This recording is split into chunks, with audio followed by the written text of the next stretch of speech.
वक्रतुण्ड महाकाय सूर्यकोटि समप्रभा निर्विघ्नं कुरु मे देव सर्वकार्येषु सर्वदा।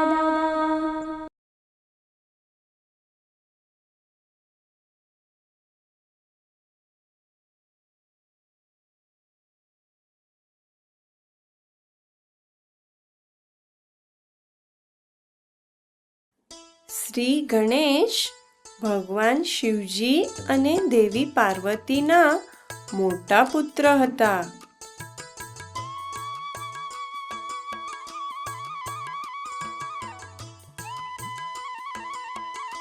ગણેશની પાસે હાથીનું માથું અને સૂંઢ સાથે એક દાંત, મોટા હાથી જેવા કાન અને હાથીની જેમ જ નાની આંખો છે.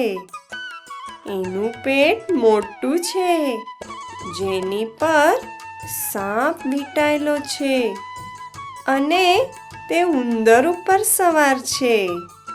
ગણેશ એવો કેમ દેખાય છે? તેના વિશે એક મોટી વાર્તા છે. એક દિવસ પાર્વતી નાહવા જઈ રહી હતી.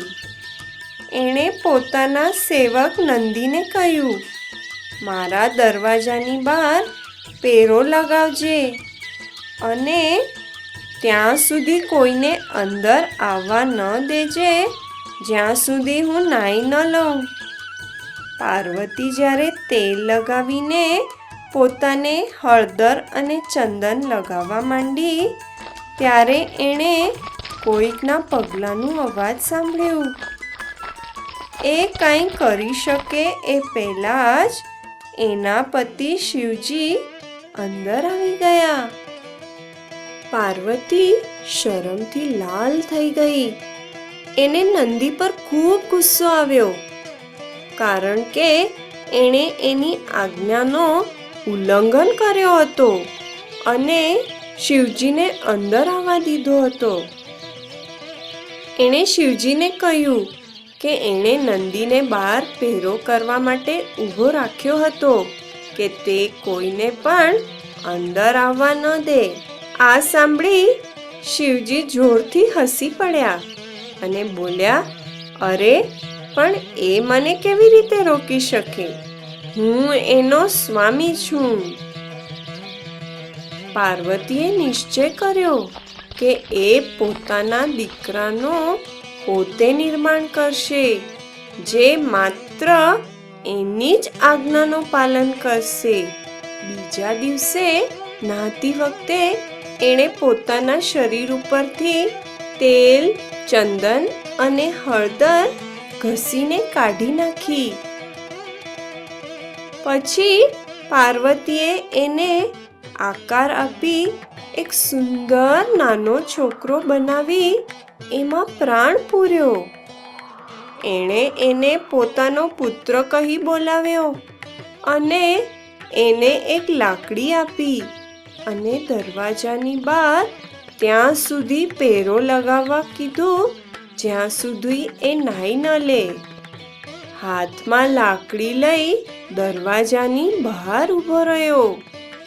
થોડી વારમાં જ શિવજી આવ્યા, પણ એણે તેમને અંદર જવાથી રોક્યો.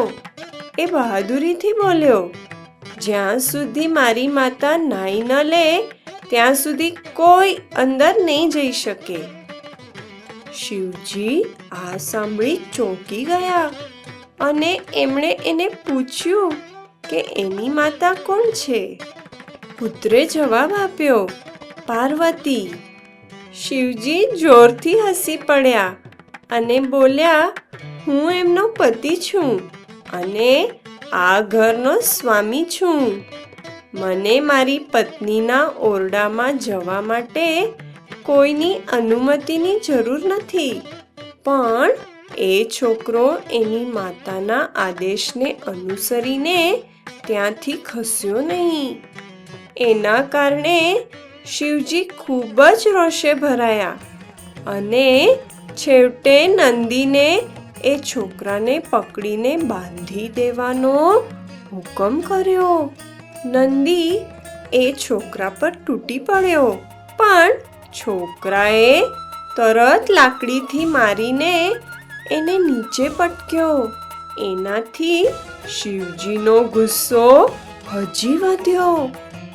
એમણે પોતાના ગણોને બોલાવ્યા અને એ છોકરા સાથે લડવા એમને મોકલ્યા.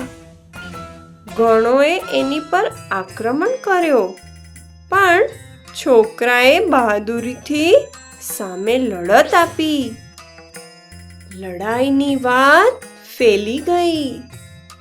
બધા દેવતા લડાઈ જોવા ભેગા થયા.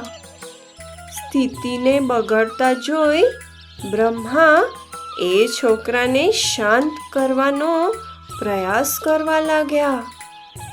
બ્રહ્મા પોતાની પાસે આવે એ પહેલા છોકરાએ એમને લાકડી બતાવીને ભગાવી દીધો. આ જોઈને શિવજીએ પોતાનો ત્રિશૂલ લઈ એ છોકરાની તરફ દોડ્યા, પણ છોકરાએ વિશ્વના અધિપતિને પણ પટકાવી દીધું. દેવતા આ જોઈ કંપી ગયા. ભગવાન વિષ્ણુ જે ત્યાં જ ઉપસ્થિત હતા બોલ્યા, આ છોકરો મહાતાકતવર છે. કોઈ યુક્તિ કર્યા સિવાય આપણે એને હરાવી નહીં શકીએ.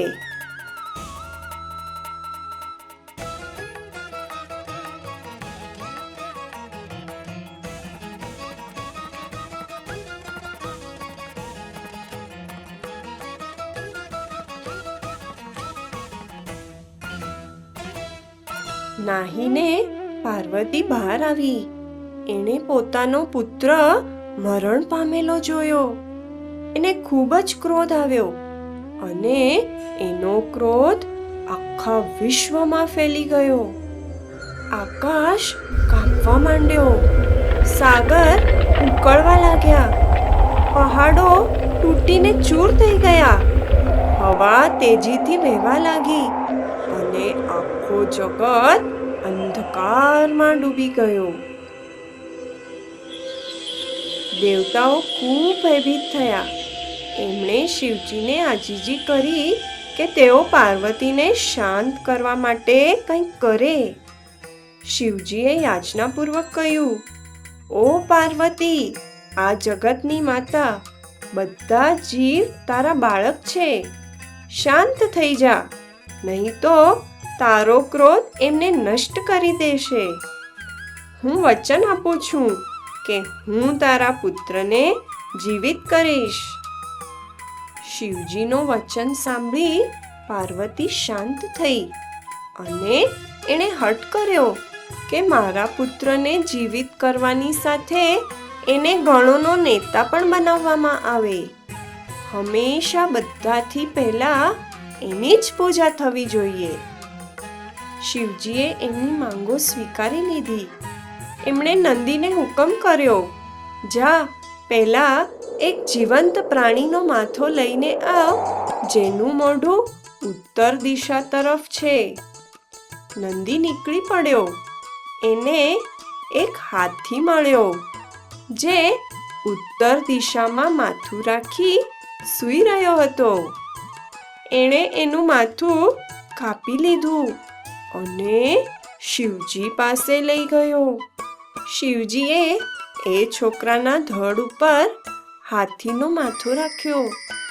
તરત જ છોકરો જીવિત થયો અને એને ગણોનો ઈશ એટલે ગણેશ કહીને બોલાવવામાં આવ્યો. દેવતાઓએ એની પ્રશંસા કરી અને એના માતા પિતાએ એને આશીર્વાદ આપ્યા. ગણેશને વિઘ્નેશ્વર કે વિઘ્નોને દૂર કરવા વાળો પણ કહેવામાં આવે છે. એની પ્રાર્થના કોઈ પણ મહત્વપૂર્ણ કાર્ય કરવાની પહેલા કરવાથી માર્ગના બધા વિઘ્નો દૂર થાય છે અને તેથી લાભ થાય છે.